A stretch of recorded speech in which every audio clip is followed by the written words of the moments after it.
What's up, everybody? Thralls Metal here once again. I'm Necrotic. I'm Jammin John. And we have yet another album review for you, and honestly one that's been on my radar for a while just because, I don't know, my opinion of this band has shifted in recent years.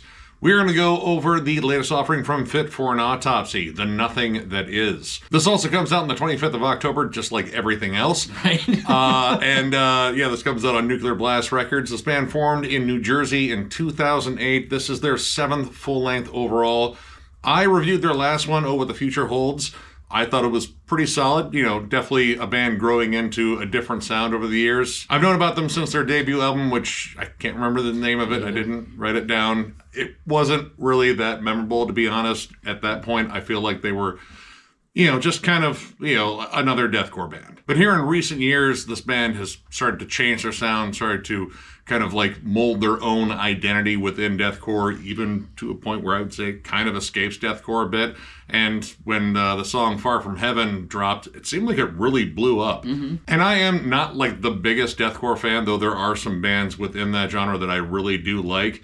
But this band in particular, I'm just kind of drawn to because this band's evolution, I think it's really interesting. And I think with each album here lately, they become kind of something a little bit different. I agree. I, of course, heard of this band when they came out, but was already kind of out of deathcore, at least for my own musical journey by that point. And I remember listening to some of it and just being like, meh. And so I kind of gave up on them.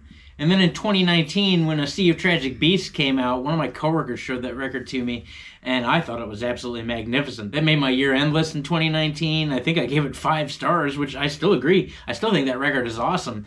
And pretty much ever since then, this band has just kind of had an uphill climb into, again, something that isn't necessarily just deathcore. Like, there are deathcore elements, but there's so much more now. Yeah, in terms of a band like evolving their sound and getting like better, or at least, I don't know, I'm pretty sure there's still people that really hold on to the earlier albums, but I feel like this band is getting better musically, like in terms of like composition, injecting melody, and then again, like forming their own sort of identity within deathcore still technically. I don't know, like there's enough on here that actually makes me question whether or not this band is like truly a deathcore band anymore.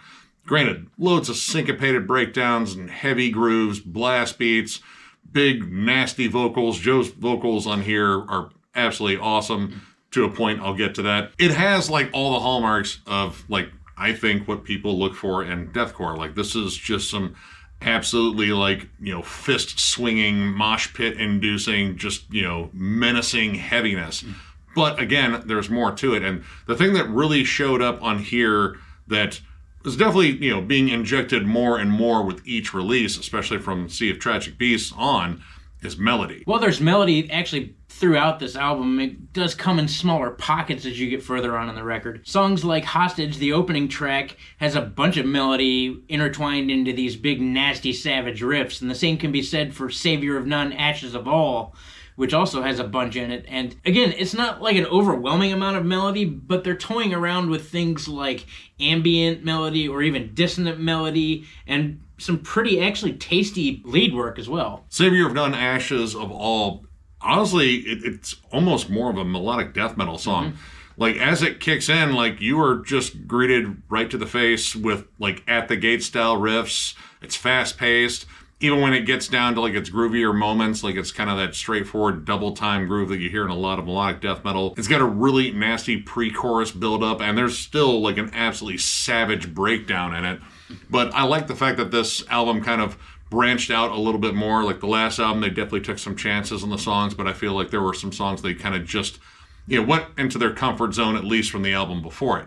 This one, I feel like they're kind of flexing a little bit musically and showing up that there's a lot more in their wheelhouse than, maybe some people thought. Lurch in particular was a big standout. First off, I was going to be pissed if those riffs didn't lurch. Yeah, I wanted to hear some bendy, disgusting, filthy riffs, and I 100% got them. But I also got loads of atmosphere too. This has a really like haunting, clean build-up, and there are songs in here that definitely do like that little haunting, clean bit. Like, all right, let's just set it up, and then throw a brick in their face, and like, there's your breakdown, dickhead. But this one takes its time to build the atmosphere, build the mood before it like really kind of just starts getting heavy. And when it gets heavy, it's absolutely disgusting. The bends on there are just filthy. Yeah, I do like the beginning of this song, actually. The beginning of Lurch actually sets itself up as a fairly groovy piece of work. You get some isolated drums, and the bass comes out to play a little bit. The drum beat in there is actually really funky. The beginning of that drum groove has a cool hi-hat pattern in it that reminds me a lot of the hi-hat groove that's in the beginning of Tool's Sober. And despite how like brutal as hell that song is, there's some really great melodies. And melodies on here are really interesting because you do get some like, slightly more traditional guitar harmonies, but there's a lot of ambience and dissonance. Generally, it's kind of played behind all the relentless chugging on here. But that adds like this kind of like really interesting ominous feel to this album. And I mean, ominous is probably what they were going for if you're looking at the album cover and the swirling vortex of hell that's on it. That might actually be like an artist's rendering of the Nothing from, Neverending Story. You know that movie where Artax died? Dude. The saddest death ever. What is wrong with you? I know, it's terrible I keep bringing that up. Now you're thinking about it. Anyway, traumatic childhood movie death aside, this album has like this really just kind of dark, foreboding atmosphere, and it plays off the flat-out aggression on here too. So you get this kind of cool give and take, like Spoils of the Horde. Absolutely just full frontal assault of aggression. The heavy syncopated grooves in there are just disgusting. I actually wrote down Spoils of Madness just because there's a point in there where it sounds like Spheres of Madness, and you know what? They can have it. It's a cool fucking moment. Or Veil of Mayo when they were good. But yeah, the two coincide. Absolutely savage moments on here. One of the things I've liked about Fit for an Autopsy, at least in the recent years here, has been their ability to write absolutely savage breakdowns, and this record has no shortage of that. On the track Savior of None, Ashes of All are some of Joe's most brutal growls that are on the entire record. I mean, that's from the diaphragm. I mean, you're talking big, beefy death growls, but the breakdown on there is particularly punishing as well. That happens actually almost on every song on this record. And some of them aren't just like your standard, like stuttering kick groove, like, deathcore breakdowns. Sometimes you get like some stuff that's a little bit more traditional, like Weaker Wolves. Honestly, most of that song has a lot of like straightforward, just like old school hardcore, metallic hardcore grooves, like a little bit of Earth Crisis peppered in there. There's some moments where it kind of flips it around, gets a little Meshuggah-ish, like some off-time stuff, but it's more about riffs and grooves, and it's not just all syncopated chugs. Like, there's a lot of just killer riffs on here. And that's kind of a thing on here. With deathcore, I do like it still. I'm just very particular about it. If it becomes just, a cacophony of blast beats and syncopated chugs with like no character or no real hooks, it gets boring quick, which is weird to say because music itself is generally very intense. But this band actually adds a lot to it, and they don't just kind of lock on one particular thing for too long. If they stay on a breakdown, generally they're peppering in some like cool arpeggios or melodies or something like that, or they'll put like a weird little hitch in it just to kind of break it up and then transition out of it to something that is a little bit more rooted in like kind of just straightforward death metal. But one of the things that I kind of predicted with Far From Heaven kind of taking off is that stomp groove that hits in that song. Honestly, that's probably my favorite song by the band just because when that groove hits, it's just absolutely awesome.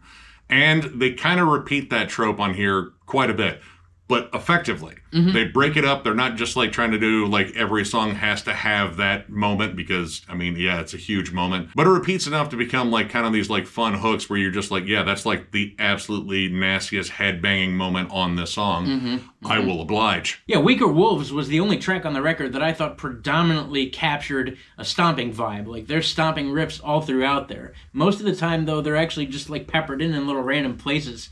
And another cool thing is these guys, at least when they started their rise into a bigger sound, relied a lot on syncopated grooves. And here, they kind of break up the syncopated grooves as well. Like, they're not all syncopated grooves. Lurch has a lot of cool transitions in it and a lot of cool varying drum beat dynamics that allow the riffs to kind of get out more of the stomp and actually play around. Like, there's a really cool harmonic thing that's in Lurch, and then in Lust for the Severed Head, it not only has what I would call more periphery style riffs, like maybe off the first record, and then a really, really gross, kind of lurching, bendy, descending riff too. But again, it's not all stomps. Like, there's a lot more headbangable moments that aren't just straight, like, blah. I was thankful for the lack of Spencer Sotelo on this album. I never want to hear that dude's voice again. He sounds like a squeaky toy. But probably one of the bigger standouts on here for me is the last track, The Silver Sun, which is probably one of the biggest tracks I think I've heard this band write. It's the longest track. It's over 6 minutes, and it has like some of the biggest dynamics. The clean opening actually hangs on and builds rather than just abandoning it for the first big chuggy riff they could find. And Joe actually does some like really solid singing in the beginning of it, and then it kind of swells up into like a bigger chorus, and then takes like a really interesting shift into heavier material. And I have to say, like, the transitions in this song in particular are really clever. Like, there's one with like a good isolated chug with, you know, Joe kind of growling behind the riff, and it kind of like stomps its way in. I was like, okay, that's kind of fun. And there's like a really interesting stop-start one with like some of the faster parts. This song in particular kind of stands out for being, I don't know, like a little bit more far-reaching. Like, there's just a lot of extra elements in there, and there's even like a really cool soft outro to it. And it kind of works. Like, it's this moody lament after this absolutely blistering song. Now, as I said, I really like Joe's vocal performance, but there was kind of an asterisk at the beginning here when I said that. And that is due to the ferociously auto-tuned cleans on here. Now, they're not always auto-tuned. In fact, on Silver Sun, there's some vocals on there that sound, you know, a little bit more natural, but frequently when the clean choruses show up, which happens with some frequency, to be honest, they are very processed, they are very auto-tuned, and it sucks because that dude has an awesome range when it comes down to like all of his harsh vocals. Like, his growls are powerful. His deep, brutal gurgles are just gross as hell. There's some solid screams, and I've seen him live. Dude can sing. Yeah. But I feel like they just kind of covered up a lot of that in just a wall of effects that makes it sound so unnatural. And, all right, like, Will Putney's production, I'm kind of hit or miss with. Like, some albums, I think his production sounds fantastic. Like, the last Unearth album, I love that album. Yeah. The production sounds fantastic. But honestly, the production on, say, like, the last Fit for an Autopsy, I thought was, like, a little flat, and I think he, like, kind of compressed the drums too much. It just had, like, a weird sound. Here, honestly, it sounds pretty good, but the really polished, like, overdone vocals, it takes away from the songs. And you can tell that they're finding some really solid melodies to really lock onto. Like the title track. The title track, I think, has some absolutely killer melodies both in the guitars and the vocals, but when it comes down to those clean vocals, it just sounds like a deathcore robot singing. And I don't want that at all. Like, that kind of took me out of it, at least for those moments that it showed up. But then they would circle back to like a badass riff and I'm back to banging my head. So it's kind of a bigger complaint, but honestly, like, it didn't take me out of the album. In fact, anytime another savage riff came up, I was just kind of like, all right, I'm already in this moment now. Yeah, I didn't have a real big problem with the vocals or the production. I thought that the clean vocals sometimes on here, I guess, didn't land as well as they had, at least on like Sea of Tragic Beast, where I thought all those cleans came out really well. And maybe it's because they weren't so processed. And the second thing is the breakdown on Savior of None, Ashes of All. I thought they just transitioned out of a little too quickly, because that breakdown is particularly fucking heavy. And I thought they abandoned it before you really got a chance to like get into it and like break your neck. But I don't know, maybe that's just me. So overall, I'm going to give this record 4 stars. I thought it was really good. It is riffy as shit and bone-crushingly heavy pretty much throughout. However, I do like the fact that there is a good mixture actually of bone-crushing riffs and really intricate melodies that play throughout this album. Having that extra bit of oomph to these already really heavy riffs is pretty cool. Once again, the breakdowns on this record are absolutely savage. It's one of my favorite things about Fit for an Autopsy over the last few years, is absolutely crushing breakdowns. Joe's vocals are as fierce as ever, and his growls, once again, I think are kicked up a little bit. That guy is just a powerhouse. And the lead work, too, I thought the phrasing of it is really cool. There aren't a whole lot of songs with leads, but when they do have a leads, the phrasing is usually on point. In fact, The Silver Sun, after it gets through its little funky groove part, has a really kind of lengthy lead melody that sits over top of everything before they come in and punch you in the balls. I don't know, I think this band is moving in a great direction. It's been nice to watch them rise kind of out of basic deathcore and just become a little bit larger as far as their overall sound is concerned. At the end of the day, though, if you're into, well, Fit for an Autopsy, Decapitated, Meshuggah, Gojira, a little bit of Periphery, a little bit of Veil of Maya, a mixture of deathcore and death metal together, I don't know, check these guys out. I am also going to go with a 4. I don't know, like, this band kind of keeps deathcore fresh. Like, I would listen to more deathcore if it sounded like this in terms of, like, riff variety and dynamics and such. Like, this packs everything that I think most deathcore fans want. Lots of syncopated grooves, giant breakdowns, just blast beats here and there. It's flat out heavy and aggressive, but there's more nuance to it. And I think the riff work continues to impress me in terms of, like, you know, their wheelhouse expanding. The mellow death stuff, there's even some like tech death elements on here. That kind of opens this up a bit. And for a band that started off just wanting to open up pits, I think that's absolutely amazing. This band is on a cool trajectory, and I like the inclusion of a lot more melody on here. I really wish they would get away from like the processed vocals. That for me, not like the biggest deal breaker, but it does kind of hamper this a little bit, but not enough for me to not enjoy this, because honestly, every track on here I thought hit pretty damn hard. The inclusion of more melody I do think works overall, and the just kind of like ominous vibe of this entire album, the atmosphere, I think also makes this like a more engaging listen.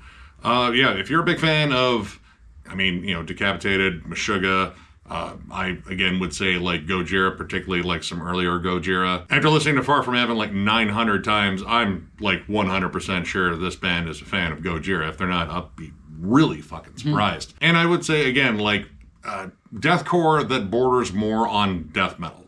Like, this isn't, like, the most, like, straightforward style of deathcore anymore. This band has definitely expanded their sound overall. And, yeah, I strongly recommend checking this one out. So, if you enjoyed this review, give it a thumbs up, and if you are new to the channel, subscribe, because we do stuff like this all the time. We now offer memberships. They are only 99 cents, and we will be offering a members-only live stream once November rolls around, because October, lots of albums. There's still a fair amount in November, too, but we're going to get around to that. And the other thing we offer is a booger troll.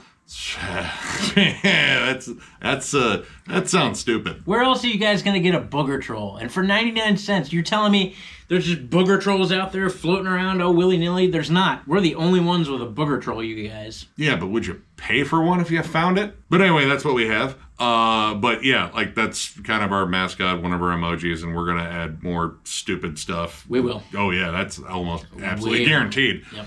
But this is our new way to support the channel. Again, this is to kind of help us get away from Patreon, and then, you know, kind of help us pay for StreamYard, which is raising their prices. Yeah, it's a thing, but I mean, honestly, the quality's kind of gone up, but yeah. But if you would like to help us out, we would much appreciate it. There's a join button down below, and we also still have thrallsmetal.com with our t-shirts and hats. So if you're interested in those, there's a link down below to that as well. Booger trolls, hats and merch and shirts and stuff like that. We've got it all here at Thralls of Metal. Album reviews, discography rankings, never-ending segments, Nick's never-ending collection updates, a ton of never-ending things like the never-ending story. Never-ending sadness. Where there's never-ending sadness. But we don't offer that. We offer happiness in the form of heavy metal. Thank you for being a part of this channel. Thank you for subscribing. Thank you for your comments. We appreciate all of our fans, everybody that interacts. It's been a real awesome thing to have Thralls of Metal in our lives. I don't foresee us doing anything different at this point, and neither do you guys, because you keep showing up. Thank you. Yeah, you guys absolutely roll. Tons of content coming in the future. So one more big thank you because of how awesome you are, and we will catch you later.